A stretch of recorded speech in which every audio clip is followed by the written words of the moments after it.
우리 군은 북한의 4차 핵실험에 대한 조치로 4개월 만에 대북 확성기 방송을 재개했습니다. 휴전선 일대는 긴장감이 최고조로 오르고 있는데요.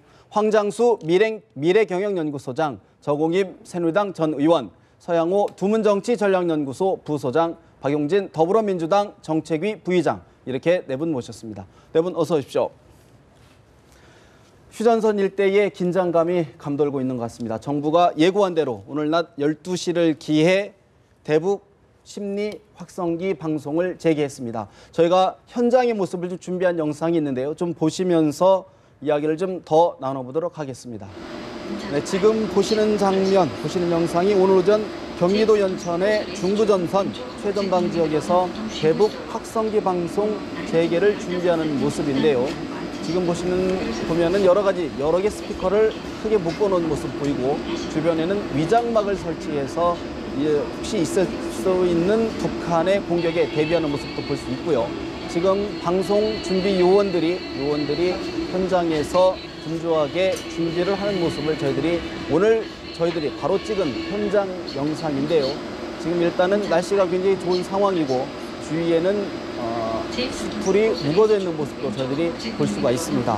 오늘 방송은 약 4개월 만에 지난해 8월달 비무장 전선에서 있었던 지뢰 도발을 계기로 있었던 확성기 방송, 그 이후에 4개월 만에 다시 저희가 재개하는 모습인데요. 오늘 대북 방송 내용에는 날씨라든가 우리 라디오 소식이라든가 여러 가지 남한 소식, 또 김정은 체제에 대한 비판, 여러 내용들이 담겨져 있는 것으로 저희들이 확인이 되고 있습니다. 또 군 당국은 2시간에서 6시간씩 정기적으로 방송할 경우에 타격이 될 수도 있기 때문에 불규칙적으로 하는 것으로 알려졌습니다. 자, 화면을 좀 보시고 저희들이 이제 계속 대담을 좀 더 이어가도록 하겠습니다. 황 소장님, 사실 이제 정부가 전격적으로 핵 도발 이후에 이틀 만에 전격적으로 이제 확성기 방송을 재개했는데 박 대통령이 직접 결단했다고 그래요. 정책적으로 어떻게 보십니까? 저는 북한은 그러니까 슈퍼 울트라 디지털급으로 수소폭탄, 자기 주장입니다만 지금 핵실험에 성공했다 그러는데, 우리는 그야말로 아날로그 중에도 아날로그식인 확성기 하나 틀었다고 대통령의 결단 운운하고 군수 내부는 소극적이었다, 이렇게 이야기하는 게 저는 좀 이해가 가지 않습니다.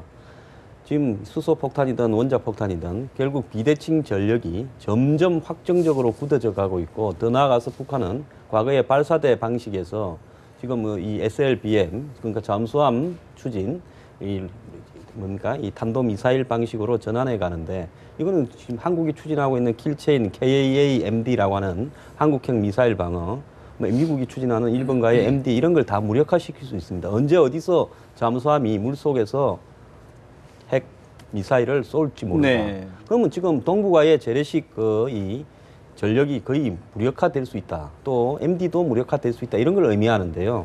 이 속에서 확성기를 트는 것은 북한이 비정상적인 상황일 때 확성기를 다시 틀 수 있다고 한 우리의 원칙을 확인하는 것일 뿐이지, 이걸 가지고 마치 대단한 일을 하는 듯이 홍보하고 생일날 틀었다고 법석을 뜨는 것은 저는 좀 우습다고 생각하고요. 실제로 이것보다 더 심각한, 북한은 지금 이 한국을 겨냥한 부분도 있음에도 불구하고 이번에 북한의 4차 핵실험은 마치 미국과의 문제지 한국은 관련 없다는 듯이 생각하는 대다수 국민들 시각도 좀 문제라고 봅니다. 그래서 북한은 이 핵실험의 효과를 극대화하기 위해서 누가 했는지 알 수 없는 방식으로 머지않은 시기에 반드시 재래식 도발을 해올 거라고 보는데요. 추가 도발할 거기에 것이다. 대해서 대비를 하고, 그다음에 군의 현장 지휘관이 모두 알아서 북한의 도발 시 그냥 자동으로 보복을 할 수 있는 그런 시스템을, 매뉴얼을 만드는 것이 더 중요하고, 중국과 미국 같은, 일본 같은 우방과 이런 대응 체제에 대해서 서로 간에 확인하는 것이 중요하지, 확성기 가지고 더 이상 이야기 좀 그만했으면 합니다. 확성기 조치, 근본적인 조치도 아닐 뿐더러 미흡하다, 이런 말씀이신데 어떻게 보십니까? 확성기 소음으로 혹시 안보 무능 뒤덮으려고 그러는 거 아니냐는 생각이 드는데요. 이게 뭐냐, 국방부 실망이다 국정원 아니겠어요? 그 국방부와 국정원이 갖다 쓰는 국민 예산이 얼마입니까? 한 달 전에 안다면서요. 그리고 일주일 전에 미사일 쏘는 거 정도는 충분히 안다고 큰 소리 뻥뻥 치던 게 언젠데 전혀 몰랐다, 다른 나라도 몰랐다 이렇게 얘기하잖아요.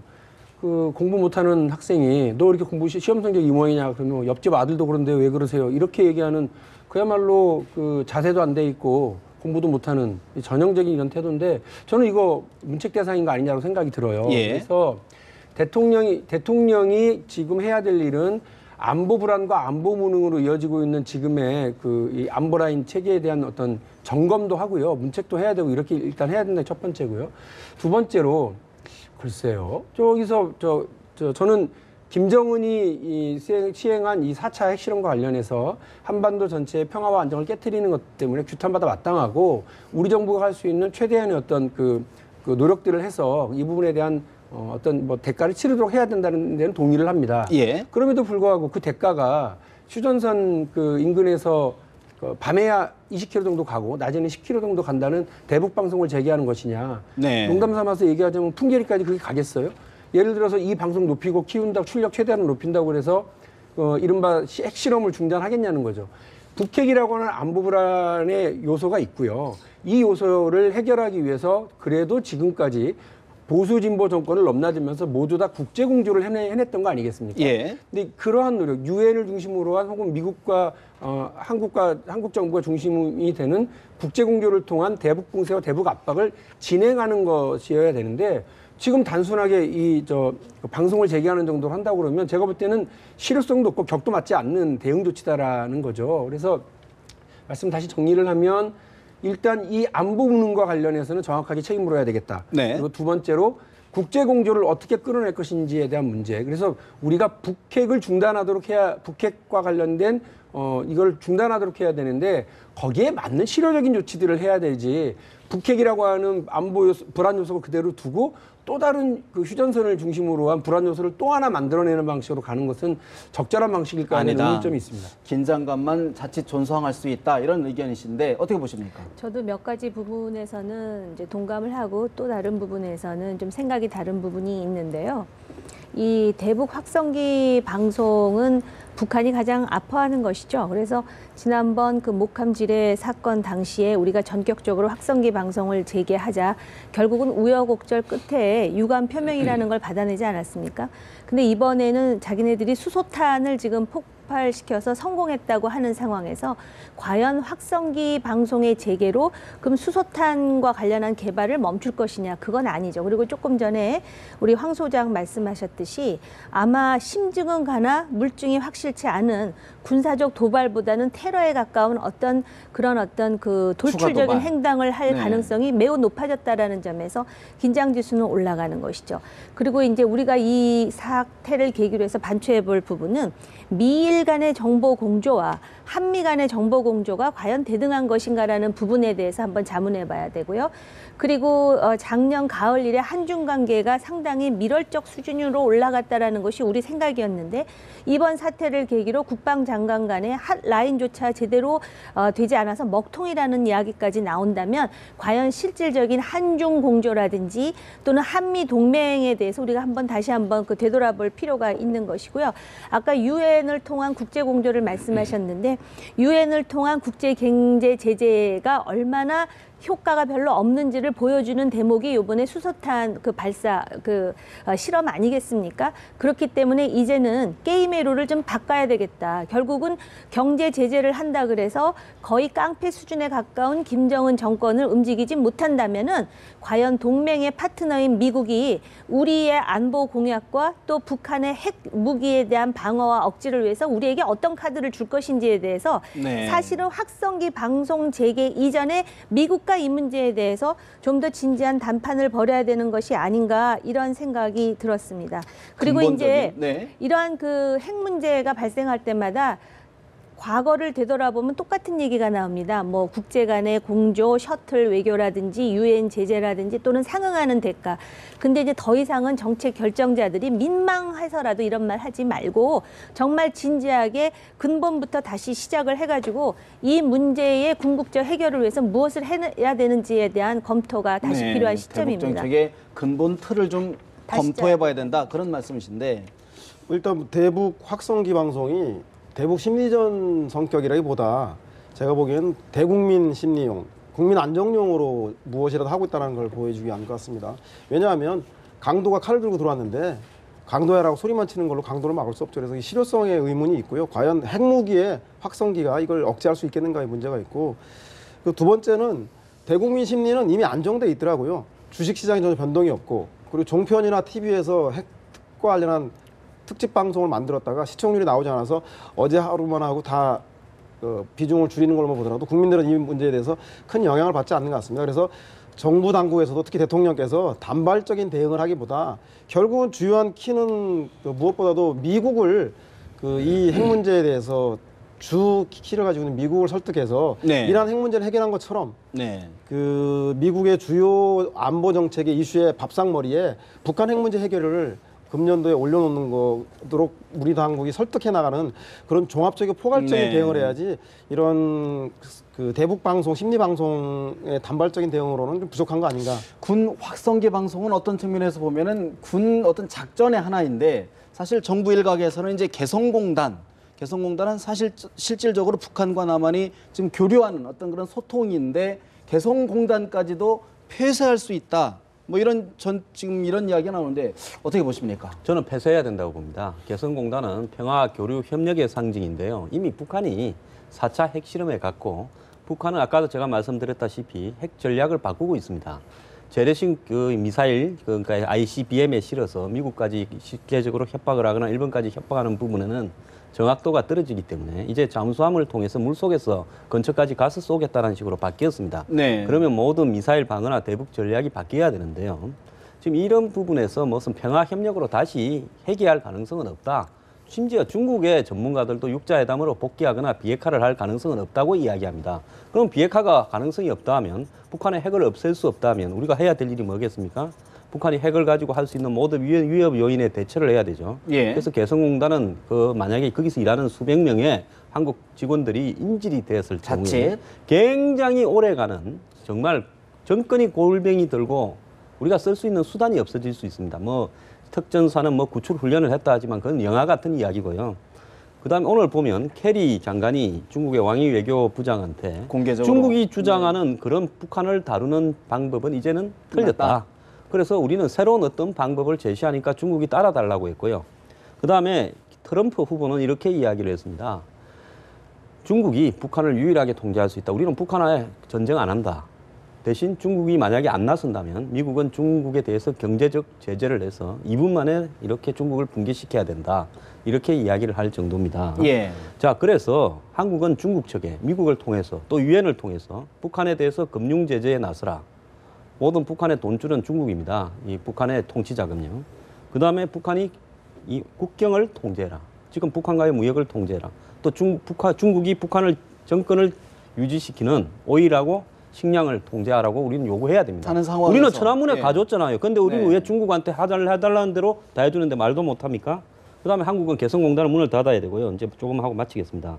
미국에는 전략적 자산이라고 부르는 B2, B52, 네. 항모, 잠암 다 오라고 그러고요. 미국 보고 전략 핵을 배치할 것인지 한국의 핵 개발을 허용할 용인할 것인지. 것인지 선택하라고 이야기해야 되고요. 일본 보고는 해상 초계를 같이 하자고 해야 됩니다. 잠수함에 대비해서. 굉장히 많은 말씀을 해주셨는데 일단 개성공단 문제를 하나만 먼저 좀 짚어보고 좀 더 추가로 저희가 이야기를 좀 해보고요. 개성공단 문제 사실 우리 황 소장님 말씀에도 일리가 있는데 또 우리 한국 기업들도 국민들도 연계가 돼 있단 말이죠. 어떻게 접근해야 됩니까? 제가 볼 땐 개성공단 문 닫는 건 자의적 조치 아니에요. 자위적 조치가 아니라 자의적 조치라고 봐요. 그러니까 지난번 개성공단 폐쇄 위기까지 갔었을 때에도 정부와 대통령은 목에 힘주고 버틸 수 있었는지 모르지만 개성공단 입주해 있는 업체들 같은 경우는 아우성이었거든요. 정부가 가라고 해놓고서는 이제 와서 이러는 게 어딨냐라는 거 아니었어요? 거기는 거기대로 지금 경제 논리로 들어갑니다. 그러니까 중국과 대만이 서로 양안 간에 서로 포격전을 일삼는 와중에도 경제적인 서로 교류를 진행했었기 때문에 전쟁까지는 가지 않은 거라고 저는 보거든요. 대한민국과 북한이 전쟁을 해야 되겠습니까? 그러니까 최근에 와서 북이 도발을 하면 거기에 대해서 지금 당장 결심하자라는 분위기가 있었는데 실제로 저는 그렇게 하는 것이 대한민국의 궁극적 불행이라고 저는 봐요. 어떻게든 그러니까 평화와 번영의 길을 가자라고 하는 거에 다 공감하실 거라고 봅니다.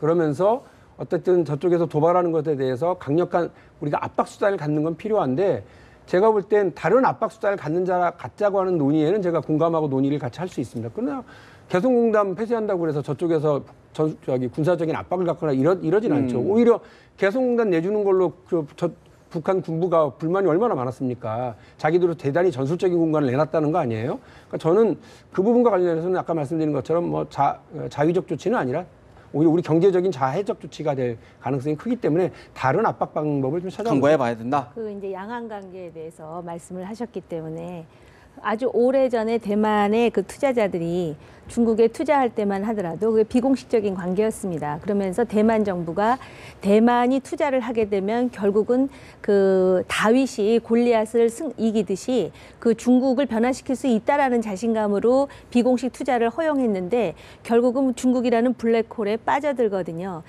평화와 협력, 공동 번영이라는 많은 주장이 있었지만 현실적으로 개성공단은 그런 차원의 문제가 아니었다는 결론은 사실인 것 같습니다. 단지 우리 기업인들이 투자를 해서 들어가 네. 있기 때문에 이것을 마치 또 칼로 무자르듯이 한 번에 폐쇄하고 단절시킬 수 없는 딜레마가 있다는 것이 분명히 있죠. 또 개성공단을 통해서 우리 눈에 보이지는 않지만 북한 사람들의 가슴을 조금씩 변화시키는 어떤 부분이 있었을지는 모르겠습니다. 그렇기 때문에 이 개성공단의 문제도 그렇고 확성기 문제도 그렇고 그럼 현실적으로 뭐가 맞았느냐. 저도 그렇게 생각합니다. 현실적으로 한 번에 폐쇄시킬 수 없다면 이 부분에 가장 안정적인 조처로 유지를 시키면서 그리고 지금 이제 핵실험을 지금 처음 한 게 아니거든요. 네. 수소탄이라고는 하지만 4번째 핵실험이랍니다.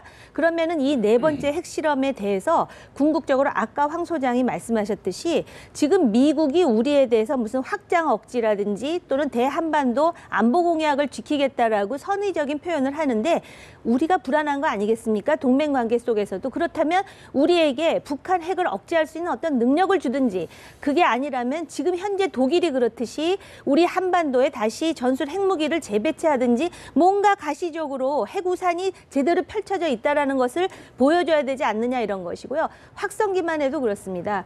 효과 문제는 차치하고라도 저는 심리전을 전개하는 거라면 이렇게 대대적으로 심리전이라는 걸 공표하면서 하는 것보다는 물 밑에서 암묵적으로 북한의 권력에 압박을 하는 그러한 심리전이었어야 되는 게 아닌가라는 개인적인 생각을 하고 오히려 있습니다. 좀 다른 방법으로 좀 했어야 된다. 핵무장론은 아주 네. 중요한 사안이기 때문에 그건 좀 차후에 다시, 예. 더 논의하도록 하고 일단 개성공단 문제는 북한이 8.25 합의를 어겼기 때문에 저는 뭐 대통령으로서 국민의 생명과 재산을 지키는 국가의 통수권자로서 어떤 조치를 취해야 하는 건 이해하는데 그럼에도 불구하고 이것이 그 가장 피해가 갈 수 있는 우려해야 되는 부분이 전쟁이냐 긴장이냐 평화냐의 문제는 그냥 정책적인 종이 한 장 차이가 아닙니다. 결국은 긴장을 선택하게 되고 그 개성공단을 폐쇄했을 경우에 중소기업부터 시작해서 한반도에 투자하고 있는 많은 그 외국 기업들에게 네. 연쇄적인 파급 효과가 상당히 경제적으로 국제 신인도가 떨어진다. 그렇습니다. 그래서 위기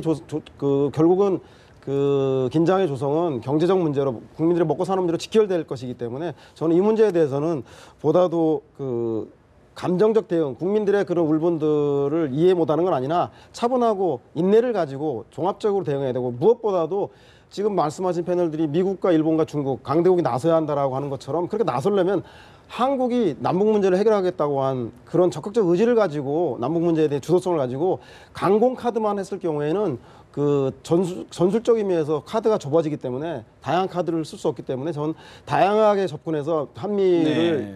그 북한 문제 푸는 이니셔티브를 우리 한국이 잡아야 한다. 그러기 위해서도 종합적 대응이 좀 필요하다. 오히려 우리의 운신의 폭을 좀 줄일 수 있다. 그런 말씀이시네요. 지금 우리가 지금 북한이 이제 수소탄 주장까지 나오는 상황에서 아까 국민들이 의연하다고 말씀을 하셨는데 과연 그게 의연한 건지 무감각한 건지는 좀 따져봐야 되겠고요. 그럴 때마다 더불어민주당을 중심으로 해서 긴장이냐 평화냐라는 이분법적인 논리에서 뭐 하나를 강요하시는 주장을 하시는데 그거는 굉장히 무책임한 입장이 아닌가라고 생각을 합니다. 지금 재래식 병력이라든지 전투력이 아니라 비대칭적 살상 능력으로 우리 머리 위에 지금 핵을 이고 있는 꼴인데 이런 상황에서 과연 우리가 나쁜 평화라도 평화가 낫다라고 자신 있게 말할 수 있는 것인가 이런 부분에 대해서는 한번 생각을 해봐야 되고요. 그리고 이 긴장이 수면 아래 가라앉고 북한이 여전히 실질적으로 핵을 갖고 장난을 치는 상황에서 그걸 평화라고 말할 수 있는 국제사회가 문제가 있는가. 그런 상황에서도 여전히 코리아 디스카운트는 계속된다라는 점에서 이 문제는 이분법적으로 또는 이념적 논리에 의해서 접근할 상황은 더 이상 아니라고 생각을 하고 이러한 그 토론에 있어서도 지금 과거의 토론에 비해서 우리가 수렴할 수 있는 부분이 있다면 예. 그 수렴의 여지를 가지고 국익을 최대화하고 이 비정상적이고 비이성적인 정권을 다루면서 과연 우리가 얼마나 안보를 확보할 수 있는지에 대한 대안을 제시하는 게 맞다라고 보여집니다. 저는 평화는 우리의 선택이 아니라 김정은의 선택이고 시혜에 따라서 정해지는 거죠.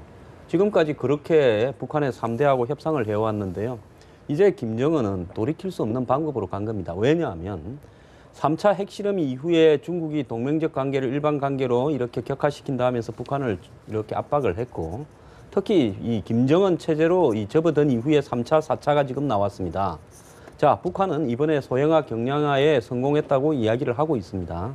자, 그렇다면 핵을 가지고 있는 게 위협이 아니라 실질적으로 미사일에 탑재해서 정확하게 맞출 수 있는 능력을 가져야 실질적인 위협인데 이제 실질적 위협 단계에 들어섰습니다. 자, 이런 실질적 위협 단계에 들어섰고 북한은 이 부분을 포기하지 않고 지속적으로 승부를 걸어 나갈 건데 자, 한쪽에서 길을 막고 있는데 한쪽에서 평화하자 어쩌자 또 하는 방법이 있습니다. 네. 개성공단 같은 공단 몇 개 더 열어주고 사갈 필요도 없으니까 금강산 관광 재개해주고 또 더 나아가서 예를 들어서 우리가 북한에 뭐 1년에 몇억 불씩 주겠다. 이렇게 하면 돈으로 사는 한마디로 북한의 지혜에 의한 평화는 있을 수 있겠지만은 그런 불안한 평화로 유지된다라는 것은 결국 북한의 전력이 어느 시점에 가서는 완벽하게 갖춰짐으로써 결국 돈 줘서 그 꼴 만드는 것밖에 안 됩니다. 그래서 시간 벌기밖에 안 된다. 그래서 91년도에 한반도 비핵화 선언 합의가 있었는데 자, 그 이후에 한번 봅시다. 한반도에 있던 수백 개의 전술 핵무기는 다 철수되었고요. 북한은 지금 미국의 정보에 의하면 우라늄, 플루토늄부터 시작해서 한 20개의 핵폭탄을 가지고 있을 것이다. 이렇게 보고 있습니다. 자, 북한은 핵의 천국이 되었고 남한만 비핵화가 되었습니다. 자, 북한의 이 핵을 제거할 수 있는 방법은 미국도 없습니다. 전 세계 어디도 없습니다.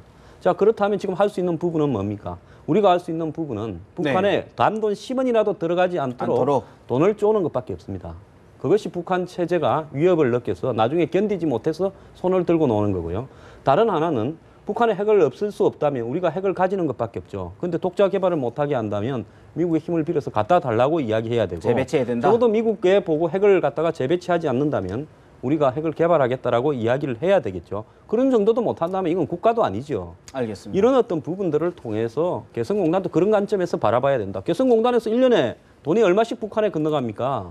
개성공단을 통해서 1년에 얼마나 우리 기업들이 이익을 보겠습니까? 아, 그거 이익 안 봐도 됩니다. 그 개인이 이익 때문에, 기업의 이익 때문에 생각이시죠? 국가의 안보를 포기할 수 없는 거죠. 우리 국가가 왜 있느냐면요. 개인의 행복과 이익을 위해서 있는 거라고 우리 헌법에 나와 있으니까 자꾸 그거는 아무것도 아니니까 헌법 대신 여기서 이야기하려면 기니까 얘기하실 말씀하십시오. 필요 없어요. 그렇게까지는 말하실 필요는 없는 것 같고요. 저는 실효가 있다고 그런다면 황 소장님이 얘기하신 것처럼 시원시원하게 하면 좋죠. 실효가 없잖아요. 오이사 조치처럼 완전히 꽁꽁 묶어놨다는 조치가 뭐가 있습니까? 근데 그거 해봐야 오히려 북한의 자생력만 키워줬다는 거 아닙니까? 장마당 몇백 개 생겨가지고 북한이 자발적으로 지금 이렇게 자생력을 갖추게 됐다는 거에 대해서 그 평가가 이미 나오고 있는 건데요, 뭐. 그러니까 저는 뭐 저라고 북한 잘 되길 바라고 이렇게 대한민국 안 되길 바라겠습니까? 그런 거 아니죠. 좀 다른 국제관계 하나를 우리가 사례로 볼 필요가 있는데 미국이 되게 싫어했던 나라 중에 하나가 파키스탄이라는 나라가 있는데 이 또 인도하고 경쟁하다가 핵무기를 가져버렸네요. 핵 보유국가가 됐죠. 그 국민들에게 물어보면 핵 먹는 거냐고 물어볼 정도로 그 최빈국이었는데 여기를 거의 미국이 꽁꽁 봉쇄를 하다가 느닷없이 요즘은 가장 동맹국 중에 하나예요. 전략적으로. 왜냐하면 탈레반 나타나죠. 그다음에 지금은 IS 나타나고 이러면서 중동 지역의 이 불안에 새로운 어떤 동맹 관계를 맺고 가더라고요. 제가 이 말씀을 왜 드리냐면 국제관계 영원한 적도 없고 영원한 동맹도 없는 거거든요. 그러면 미국이 지금까지 지금까지 두 가지죠. 하나는 전략적 인내라고 하는 첫 번째 스탠스가 오바마 정부 스탠스가 있고 또 하나는 북을 핵보유국으로 인정하지 않겠다라고 하는 거예요. 여기서부터 출발을 하니까 현실과 전혀 다른 어떤 전술들이 나타나고 그랬었거든요. 근데 지금 제 느낌이에요. 이건 뭐 누가 다른 데 들은 것도 아니고 제 느낌은 이번에 북에서 발표한 성명서를 보면서 웃겼던 게 뭐냐면 이제 우리가 핵무기 가진 건 뭐 자명한 일이야. 뭐 니네한테 검증받을 이유도 없어. 다만 우리가 이 핵 기술을 다른 데로 이전하지는 않을게 걱정하지 마라라고 하는 전혀 다른 결의 이야기를 내놓기 시작했어요. 그러니까 우리가 이미 핵 가진 건 니네가 인정하든 인정하지 않든 이건 뭐 자명한 일이고 자 다음 얘기해보자. 우리가 다른 데 이전하지 않을 테니까 우리의 안보를 우리의 안보를 지켜주면 우리도 니네 안보를 지켜줄게.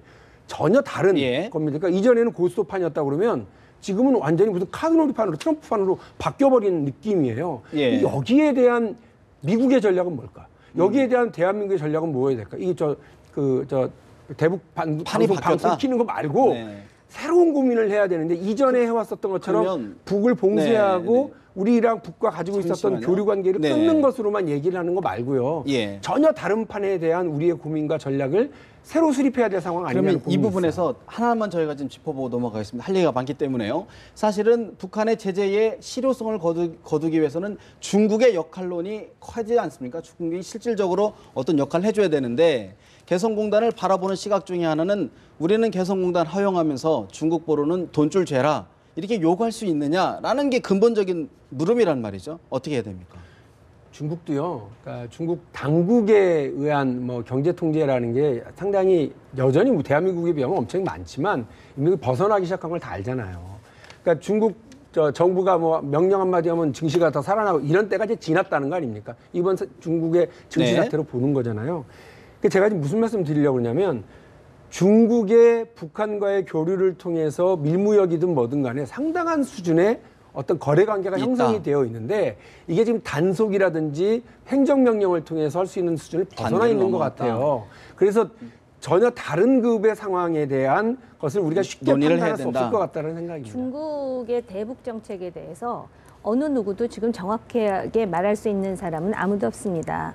그럼에도 불구하고 전 세계에서 북한에 대해서 유일한 지렛대를 가지고 있는 나라는 중국이라고 할 수 있죠. 물론 그런 말씀도 일리는 있습니다만은 그 중국이 그동안에 2003년의 그 대표적인 사례인데요. 그 해왔던 여러 가지 행태를 보면은 북한에 대해서 통제할 수 있는 영향력이 있습니다. 물론 제한적이긴 하지만 그때 했던 그 중요한 것이 바로 헤이룽장에서 북한으로 들어가는 유류 공급선을 차단하는 거거든요. 그리고 지금 실질적으로 유엔을 중심으로 해서 여러 가지 형태의 제재가 있지만 과연 중국이 실효적으로 그 제재에 동참하고 있는지에 대해서도 누구도 단언하기 어렵죠. 그럼에도 불구하고 중국이 지금 김정은의 핵실험에 대해서 이렇게 반발하면서도 왜 그러면은 그 실질적인 제재에 대해서는 이렇게 뜨뜻미지근한 행동을 보이느냐. 그거는 바로 북한 자체의 문제가 아니라 미중 관계 틀 속에서 이 게임을 보고 있기 때문에 그런 것이고요. 또 아까 말씀하신 그 파키스탄의 경우도 미국은 그 게임 속에서 파키스탄을 활용하고 있는 거지만 북한은 전혀 다른 형태이죠. 그렇기 때문에 지금 어찌됐든 간에 이 문제를 미국의 이해는 무엇이냐, 중국의 이해는 무엇이냐 중요하지 않습니다. 지금 북한이 핵을 미사일에 탑재하는 거는 일본이나 미국을 겨냥하는 것이지 굳이 우리를 공격하기 위해서는 미사일에 탑재할 필요도 우리는 이미 핵 사정권 안에 다 들어가 있는 상황이거든요. 그러니까 우리 중심으로 아까 남북 관계를 우리 중심으로 보자고 하셨듯이 이 안보 문제를 우리 중심으로 보고 지금 북한에 대해서 무슨 확성기 틀고 이 문제가 아니라 미국에 대해서 우리 동맹 관계인데 과연 이 동맹의 정신이 제대로 빛나고 있는 것인지 또 중국과 뭐 전력 협력적 동반자 관계입니까? 과연 이걸 동반자 관계라고 할 수 있는지 우리가 행사할 수 있는 북한 말고 미국과 중국을 움직여서 궁극적으로 북한을 흔들어댈 수 있는 지렛대가 무엇인지를 한번 찾아봐야 될 네. 때라는 것입니다. 네, 일정 부분 동의가 되면서도 네. 걱정이 되는 부분은 뭐냐면 그 여야가 이렇게 남북 문제를 해결하는데 시각차가 아주 큽니다. 야당은 그 평화로부터 긴장 완화로부터 국민의 생활을 안정해야 하는 것이 전쟁을 억제하는 것이라고 보는 거고 여당은 강경 대응을 통해서 북한의 도발 억지를 할 수 있다라고 하는 결국은 이제 강경 대응 개성공단 폐쇄와 핵무장론으로 가게 될 텐데 이렇게 여야가 시각의 차이가 다를 때는 저는 한 가지 원칙적 기준을 네. 동의할 수 있는 여야가 싸울 때 헌법이 기준이 되듯이 저희는 외교관계에서는 한미동맹의 원칙을 기준으로 삼아야 되는데 한미동맹의 가장 큰 원칙은 한반도 비핵화, 핵의 불용입니다. 따라서 그 강경 대응의 귀결점은 결국 대한민국 핵무장론으로 가기 때문에 핵무장론이 된다는 것은 한미동맹의 원칙을 한반도의 대북 정책의 원칙을 네. 포기하는 것이기 때문에 제가 볼 때는 그런 한미동맹의 원칙 속에서 네. 핵무장론으로 가게 되는 남북 대결 강경 대응보다는 그 외교적 역량이 중요한데 특히 강경 대응론을 주장할수록 일본의 군국주의를 더 부추길 부추길 수 것이고 있는. 중국이 북한을 통제할 수 있는 권한은 그럼 더욱더 힘은 약화될 것입니다. 따라서 그런 외교적 역량들을 강화해서 한국 한반도 내 비핵화 문제 원칙들 지켜나가는 관점 속에 이 문제를 풀어야 되지 않겠는가. 제가 10초만 네. 반박을 드리자면 아까 황장수 소장의 그런 주장은 우리 일각의 주장이고 그것을 대미 외교에서 우리가 활용할 수는 있습니다. 이런 여론이 있다 하고 그런데 정부나 여당이 전부 핵무장론이라고 저는 개인적으로 생각지 않고요. 아까 제가 주장한 것 중에 그 미국이 가지고 있는 전술핵 재배치는 아주 이렇게 쉽게 말씀드리겠습니다. 지금 독일의 전술핵 무기가 배치돼 있다 그래서 독일을 핵무장 국가라고 얘기하는 나라는 없습니다. 이거는 우리의 방어를 위해서지 강경론으로 우리가 저들이 했으니까 우리도 수소탄까지 만들자는 감정적 대응이 아니라는 점을 다시 한번 네. 그러니까 말씀을 이게 중요한 드립니다. 거는요. 비핵화가 불가능하다는 것은 김정은이 전 세계를 상대로 보여줬습니다. 북한의 핵을 폐기하는 부분은 스스로 육자회담이든 포기하는, 네. 어떤 수단을 통해서도 불가능하다는 걸 이번에 확인시킨 거죠. 자, 그걸 우린 인정해라. 그냥 핵 보유국으로. 자, 그러면 지금부터 한국의 정책은 북한이 핵 보유국이 되었고 그것을 실전화할 수 있다는 능력을 갖췄다라는 부분에서 북한의 핵 보유 이후를 대비하는 핵 실전화 전략을 갖다가 지금 만들어야 된다는 겁니다. 그렇다면 핵을 없앨 거냐? 없앨 수 없습니다. 전쟁에서. 자, 평화 좋아하니까요. 국민들 많은 사람들이. 자, 그렇다면 뭘 하겠습니까? 우리가 상응하는 핵을 가져서 한마디로 핵 대 핵으로 해서 이 북한이 가진 핵의 예를 들어서 전력을 네. 사실상 무력화시켜버리는 부분이 가장 간단한 부분입니다. 그걸 평화다, 핵 이꼴 평화다, 폭력이다 이렇게 가는 건 웃겨. 그러면 핵발전소도 다 없애고 핵 잠수함도 하지 말고 그래야죠. 핵은 평화를 유지하기 위한 한마디로 폭력 집단으로부터 평화를 유지하기 위한 수단이지 핵 자체가 평화와 무엇은 이 평화를 깨트리는 것은 아니다라는 생각을 가져야 된다. 지금 전술핵 배치라든가 이런 부분들은 뭐 지금은 확정된 상태가 아니라 여러 방안 중에 하나이기 때문에 앞으로도 정부 차원 또 여야 차원에서도 뭐 다양한 논의가 있을 것으로 보고요. 오늘 사실 정치 이야기도 좀 더 짚어보고 좀 넘어가도록 하겠습니다. 사실 뭐 하실 말씀들이 많으신 것 많아요. 같은데 많지만 야당이 한미동맹 강조하는 게 이상하네요. 맞지만 정치 이야기 사실 오늘 또 정치권에서도 여러 이슈가 있었습니다. 특히 뭐 이제 안철수 신당의 바람이 예사롭지가 않은 것 같은데 오늘 여론조사 결과를 보니까 상당히 예상했던 것보다 좀 더 지지를 좀 받고 있는 것 같아요. 우리 부소장님 어떻게 지금 보고 계십니까? 네, 일시적으로 남북 관계나 이런 게 경색 국면이 되면 고정 지지층으로 여야가 집결하면서 안신당이나 같은 제3지대 신당이 가장 타격을 받는데 다행히 뭐 갤럽 연구 조사를 보니까 여전히 그 이 당으로서의 처음 출발을 유지하고 있는 것 같은 것들은 제가 보기에는 일정하게 국민들이 여야의 정쟁 구도에서 새로운 정치 세력을 희망하고 있는 걸 보여주는 것 같고 지금 보면 화면으로 나가고 있는데 새누리당 지지도가 35%, 그다음에 제1야당인 더불어민주당이 19%, 또 아직 당이 창당하지도 않은 안철수 신당이 21%로 이게 좀 나온 상황인데 우리 부대변인도 얘기할 게 좀 있을 것 같은데 어떻게 보십니까? 부대변인 한 적은 없고요. 대변인 예. 부의장이 이제 부의장 그 저는 좀 유심히 좀 봤으면 좋겠는 게 네. 무응답층이라 보통 그러잖아요. 무당층. 네. 22%면 예전에 비하면 한 10%훅 빠진 거 줄었죠. 확실하죠. 예. 아마 안철수 신당의 효과가 그 중도층, 무응답층에서 많이 갔다라고 하는 건 확실한 것 같고요. 그리고 이제 야당층에서 허물어지고 위협으로 좀 봐야 되는 건 뭐냐면 다른 데도 다른 데지만 어쨌든 호남에서 주도권을 안신당 쪽이 가져가고 있다라고 하는 건 분명한 것 같습니다. 근데 이거에 대해서 뭐 여론조사마다 다 다르다 이렇게 얘기하는 거 제가 볼 땐 네. 그냥 하나만한 얘기인 것 같아서 저는 그 제1야당인 더불어민주당이 긴장감을 가져야 된다. 여기서 우리 보기 좋은 해석하기 네. 좋은 이런 여론조사 있다고 그래서 저걸 피해갈 상황은 아니라는 건강부여하지 생각이 말자. 들고요. 그 호남에서의 그 기세 분명히 확인했고요. 그것이 수도권 쪽으로도 옮겨오고 있다라고 하는 불이 붙어오고 있다고 하는 것도 인정을 해야 되고 이런 경우에서 제1야당이 좀 그 어떤 이전에 어떤 세력을 좀 확보하고 이 위기를 돌파하려면 딱 하나밖에 없습니다. 죽기 살기 혁신해야 되는 거고 그리고 인물 경쟁해서 그러니까 인물 영입하는 이 과정에서 적극적으로 나서야 되거든요. 근데 이제 이 부분에서도 약간 밀리는 거 아니냐라는 느낌이 있어요. 그러니까 뭐 더불어민주당은 1, 2, 3, 4, 5 쭉 발표해 나가고 다음 주에도 계속 하고 뭐 일요일 날도 한다고 그렇게 하는데 어쨌든 저쪽은 그 이벤트 효과가 기다리고 있거든요. 창당. 그리고 창당이라는? 과정도 뭐 네. 당장 이번 일요일 날 창준이 발대식을 하고 발긴 대회를 할 텐데 그리고 그 다음에 창당 대회를 또 할 텐데 이런 효과들과 컨벤션 이벤트를 효과. 기다리고 있는데 딱히. 그 더불어민주당이 할 수 있는 일이 뭘까? 그만한 어떤 반격의 지점들을 잘 만들어질 수 있을까? 좀 고민스럽습니다. 그래서 일단 기다리고 있는 건 12일 날 다음 주 화요일 날 정리해서 이제 그 뒤에 넘기기로 한 좋은 평가위원장의 선출직 평가위원회 평가. 이른바 컷오프. 현역 국회의원들에 대한 컷오프. 이 어느 정도 규모로 어떤 인물들이 거기에 들어가 있느냐에 따라서 파장이 있을 거고 당내 파장, 당내의 저기 홍역은요. 그 국민들이 볼 때는 그것이 혁신과 물갈이 이렇게 보일 가능성이 많기 때문에 그 부분에 대한 일단 기대가 하나 있습니다. 어떻게 보십니까, 황 소장님? 저는요, 만들기 전에 인기가 제일 좋고 만들고 나면 인기가 내려갈 거라 보고 있습니다. 왜냐하면 좋은 말 다 갖다 붙이고 있지 않습니까? 새정치, 혁신, 공정, 민생 이러니까 기대감이 모이는데 이제 만들려면 한번 보십시오. 윤여준 씨, 뭐 대표적으로 한국의 여야를 넘나든 노회한 책략가입니다. 새정치하고 관련이 있는지. 또 MB 진영에 계시던 분들이 또 뭐 지금 연설을 담당하던 비서관 두 분도 가고요. 또 뭡니까? 전운찬 전 총리, 이분도 MB의 정권에서 2인자였지 않습니까? 네. 이분도 가고. 그다음에 이제 탈당한 의원들 모아가지고 이제 공천도 줘야 될 거고, 뭐 그분들 모아서 교섭단체 얻어서 정부 보조금 88억 다음 만드는 다음에 그다음에 그분들 공천은 안 주겠다 하면 정치 더 이상 문제 있는 사람 되지 않겠습니까? 그리고 지금 사당화 이야기 나오고 있지 않습니까? 신당이 꼴 안철수 당이냐. 그래서 벌써 탈당한 분들 중에 이걸 그렇게 가서는 안 된다. 안철수 개인의 지지가 신당의 지지보다 낫지 않느냐. 이런 이야기도 지금 나오고 있어요. 네. 그리고 동교동에 가서 두 무릎을 꿇고 이야기했는데 그 이희호 여사님의 말을 왜곡되게 또 전파했다라는 또 논란까지 나오지 않습니까?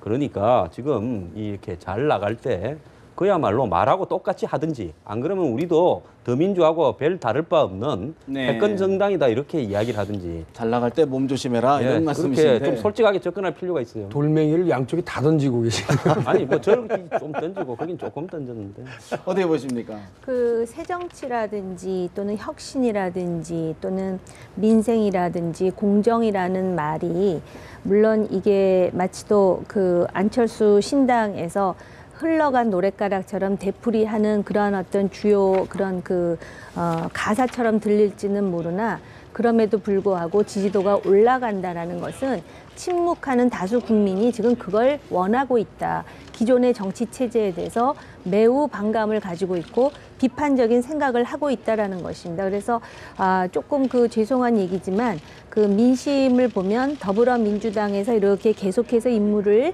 계속해서 영입을 함에도 불구하고 마치도 이런 그 민심은 호박에 줄근다고 수박되느냐라는 민심을 지금 보여주고 있고 안신당은 특별히 기대할 게 없음에도 불구하고 콩을 팥이라 그래도 믿고 팥을 콩이라 그래도 믿는 것 같은데 그렇다면 새누리당은 뭐 특별히 잘하고 있는 것이 있느냐. 네. 여기에 대해서도 자기 성찰이 필요하다라는 점은 분명히 말씀드리고자 합니다.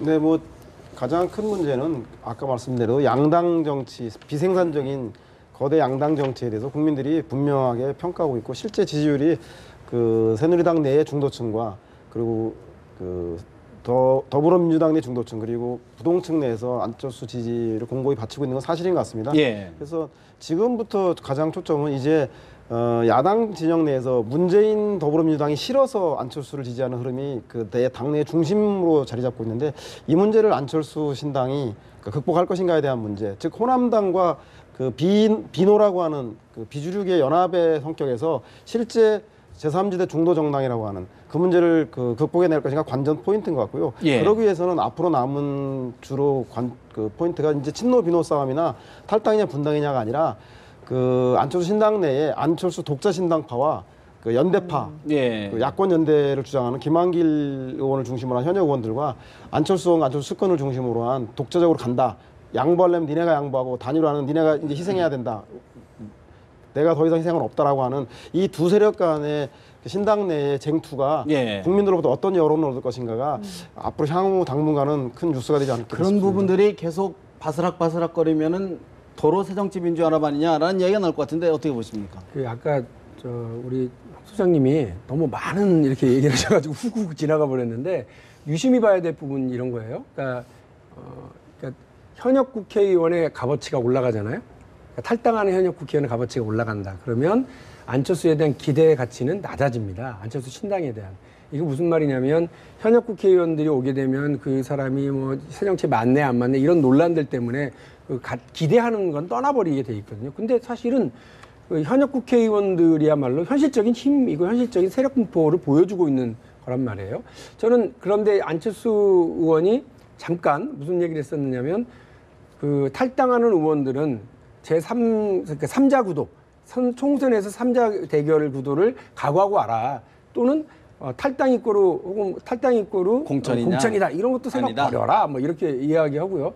그리고 뭐 표적 공천하겠다 이렇게 막 날리고 있었던 즈음에는 현역 국회의원의 탈당이 뜸했습니다. 주춤. 그렇습니다. 그러니까 그 김한길 전 대표를 마지막으로 더 이상 나오질 않았다가 어제 전격 회동을 하고 나서 오늘 김용환 의원 이제 탈당으로 네. 다시 뭐가 시작이 됐어요. 이 얘기는 뭐냐면 한 며칠 동안 이게 안철수 그 신당에 대한 기대감이 좀 높아지니까 그 의원 별로 중요하지 않다라고 해도 값어치가 떨어지니까 이건 이제 올라갔었어요. 그런데 그 탈당이 주춤하니까 다시 자신감이 내려가면서 값어치가 또 올라가는 현상. 근데 이게 그 어떤 균형을 맞춰서 갈 게 아니에요. 계속 있을 것 같습니다. 그래서 막판에 가면 어떤 일이 최종적으로 남느냐면 선거에서의 어떤 단일화 할 거냐 말 거냐거든요. 그 더불어민주당 같은 경우는 의견이 지금 계속 똑같습니다. 그 통합은 최선이고 연대는 차선이고 단일화는 기본이고 분열은 최악이다. 이거 이제 기본적인 딱 이게 있거든요. 근데 저기 안철수 신당 쪽 계속 흔들리고 있는데 현역 국회의원들과 현장으로 출마하려고 이미 마음먹고 오래 뛰고 있었던 측근들의 경우에는 어쨌든 단일화해야 된다고 생각하는데 당 전체의 그림을 그리고 있는 기획사들과 전략가들 같은 경우는 제3당으로 가야 당신이 대통령 할 수 있다라고 하는 그런 전략을 계속해서 얘기할 거라고요. 이 갈등, 이거는 제가 볼 때는 현실과 이상의 이 충돌은 아마 뭐 총선 끝날 때까지 계속되고 그 이후에도 계속될 거라고 봅니다. 지금 사실상 안철수 신당에 자양분을 제공해 주는 것은 야권 내부의 그 다툼이 아니라 저는 새누리당의 문제라고 봅니다. 예. 지금 안철수 신당의 지지율이 새누리당 지지율과 이제 크게 차이가 안 나는 단계입니다. 뭐 14%. 저 조사에 하면요. 예. 대통령 지지율보다 새누리당 지지율이 10%가 낮죠. 낮습니다. 자, 안철수 신당은 원래 중도 그리고 그다음에 야권 지지자의 부분을 더민주와 더불어서 나누어 가지게 될 건데 지금 새누리당이 그간 180석, 200석 뭐 넘는 걸 자신해 왔지만은 야권 분열됐다고 속으로 아주 좋아하면서 인적 청산이나 정책적 예를 들어서 어떤 새로운 개혁 이런 부분을 향한 어떠한 안도 제대로 발표하지 않고 있어요. 지금 새누리당이 가는 방향을 보면 결국 안심번호 무슨 국민공천을 통한 이러면 그렇게 해놓고 실질적으로 상향식이라 해놓고 실제 새누리당에 가서 경선을 했을 때 이 현역들이 아닌 당협위원장이 아닌 사람들은 당선될 가능성이 거의 네요. 없고 네. 그다음에 현역 당협위원장들이 6개월 전에 사퇴한다고 혁신위원회에서 만들어 놓고 사퇴는 아무도 안 하고 있고 명분은 자기들만 들고 있습니다. 현역과 의원들이요. 그럼 이런 상황에서 새누리당에서 지금 총선을 향해서 가고 있는 것은 가장 청산돼야 될 19대 의원들, 가장 무능하다고 국민들이 비판하는 역대 중에서 거기에 새누리당 현역들도 있는 겁니다. 이 사람들이 그대로 다 스테이하자, 주저앉자라는 식으로 개파 싸움도요. 겉으로는 개파 싸움인데 가만히 열고 보면 결선 투표 결정하는 거나 여론조사 결정하는 걸 보면 현역들 그대로 가자라는 쪽으로 둘이가 짜고 가는 것 같아요. 기득권 유지다. 그리고 선거구 획정을 이렇게 안 하고 있는 거 저는 전에 몇 번 이야기했습니다. 여당 대표와 야당 대표가 짜고 이러고 있다. 자, 그래야 지금 더민주 같은 경우에는 탈당할 사람들을 발을 묶어 놓을 수 있고요. 새누리당 같은 경우에는 신진 예비 후보들이 기회를 놓치게 만드는 부분입니다. 진짜 적대적 공생을 하고 있죠. 이 부분에 한해서는 안철수 의원의 말이 맞다고 봐요. 자, 이런 양상에서 새누리당이 보수의 지지도 못 받아내고 있는데 결국 이렇게 지속되어 갈 때는 새누리당이 이번 총선에서 좋지 못한 결과를 얻을 가능성도 많다고 봅니다. 그동안에 이제 총선의 결과를 보면은 민심이 상당히 출렁이는 것 같은데 항상 결과치를 보면은 황금 분할을 해주고 있거든요. 그렇기 때문에 민심이 정말 무섭다는 거를 알아야 되고요. 지금 이 부분과 관련해서는 저는 황 소장님하고 거의 100% 네. 생각을 같이 합니다. 그래서 지금 여론조사가 35%, 19%, 21% 나왔다 그러는데 19%에서 18%는 더불어민주당의 아주 그 골수 지지자 여야들의 응축된 수치가 아닌가 이런 생각이 들고요. 새누리당의 경우에 최하 한 29%까지 대통령 지지도가 이렇게 빠진 적이 있었거든요.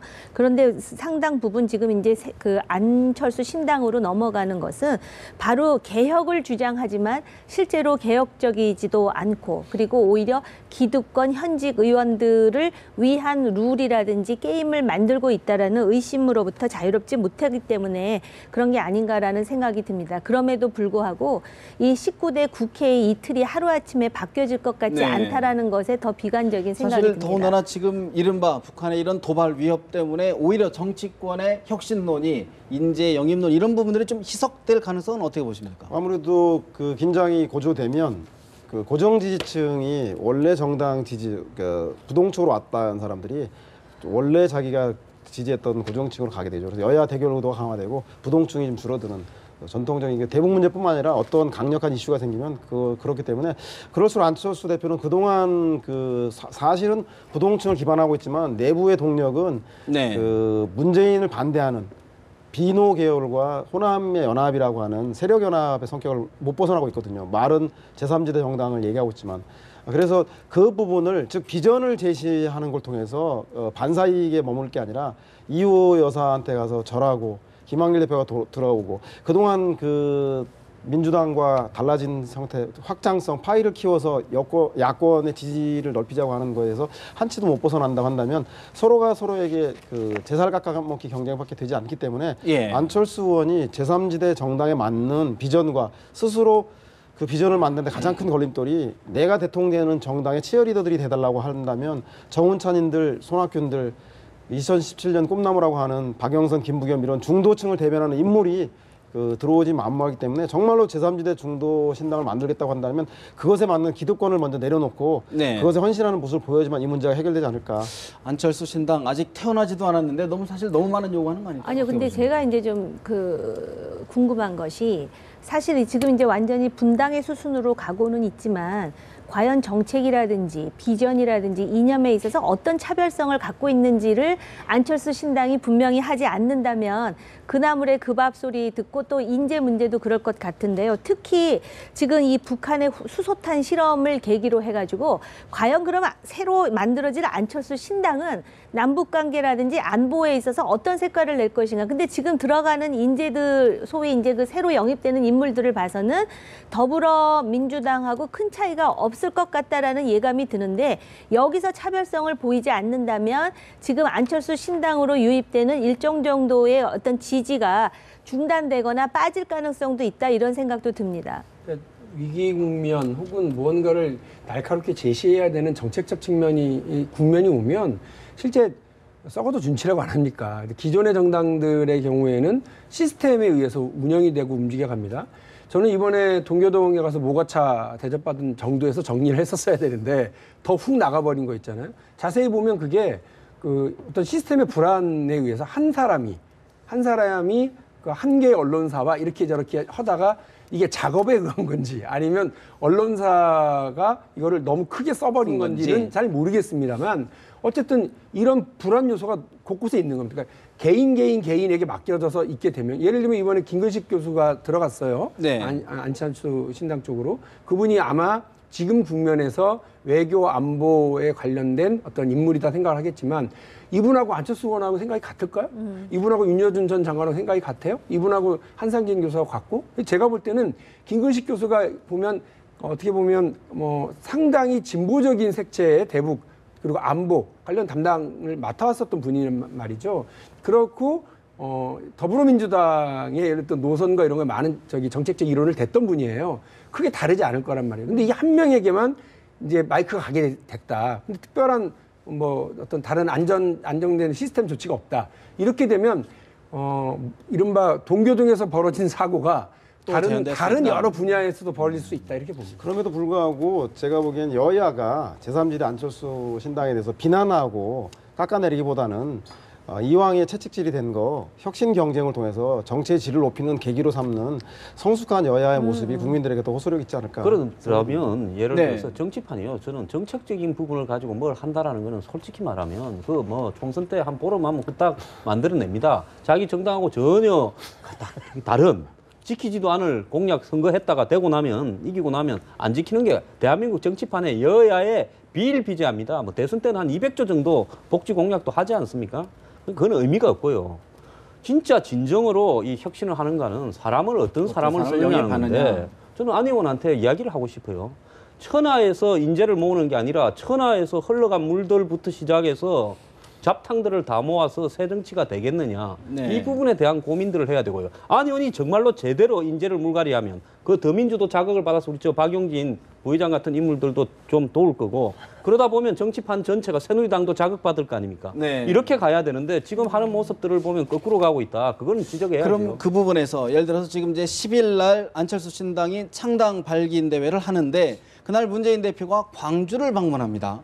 여러 가지 해석들이 나올 수 있을 것 같은데 어떻게 네. 보십니까? 아니 이제 그 광주와 호남 민심을 어떻게 잡느냐가 되게 중요한데 그냥 간다고 되겠습니까?